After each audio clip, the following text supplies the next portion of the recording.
These are the 7 biggest mistakes in resume writing, and doing even one of these things in your resume could block you from getting a job even if you are extremely qualified. Number 5 is the most common mistake, and number 6 is the most likely to ruin your chances of landing a job, so stick around for those. My name's Greg Langstaff. I'm a certified resume strategist. I'm gonna walk you through these 7 big mistakes and then tell you what to do instead so we can make sure our resume is standing out and landing us more interviews. Now, the first huge mistake is including basic technology as a skill in your resume. If you're bragging about how you know how to use Microsoft Word, Outlook, Zoom, you're saying to the reader that you're not familiar enough with technology to know that those are basic skills that everyone has. To use a technology section effectively on your resume, you want to list software that's specific to your industry or other technical skills that are more advanced. Now, the second huge resume mistake is to list soft skills on your resume. So soft skills and cliche phrases could be anything like communication, problem solving, detail-oriented, team player, fast learner,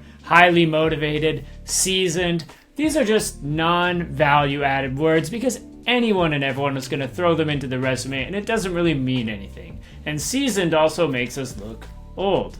Instead of meaningless phrases like those, try to fill your skills section with actual tasks that you'd be doing in the job, which you can find in the job description. These could be things like bookkeeping, email marketing, those kinds of things that you'll actually do in the job. Now, the next one might be tough for some of you to hear, but mistake number 3 is listing experience that's over 20 years old in our resume. Unfortunately, we see a huge drop off in the number of interviews we're getting when we go too far back in our job experience, mostly due to ageism. On the other side of this, I can promise you that if you're relying on experience from 2004 as one of your best selling points in your resume, there are probably a lot of other people that are more qualified for this job than you, and this might not be our best opportunity. Mistake number 4, do not list your home address on your resume for 2 reasons.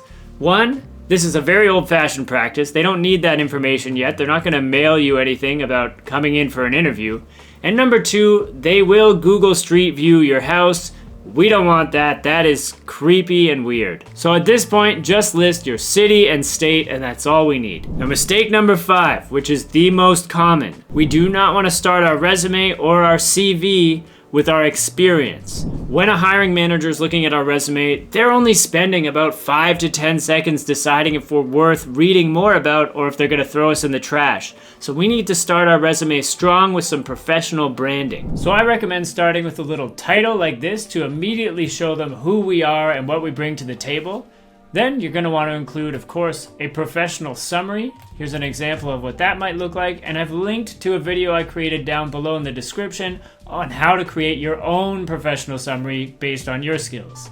Then we're going to want a nice key skills section. This will give us a chance to pump in some keywords that the ATS scanners are going to love.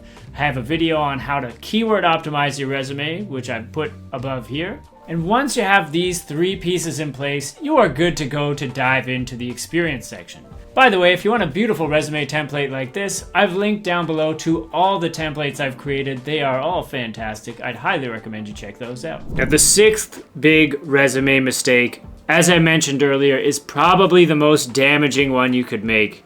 In your resume, when you're writing bullet points underneath each job, those bullet points should not be used to just describe the responsibilities you had in each role. We want to use those bullet points to win over the hiring manager, to show how great we are at all the things we did.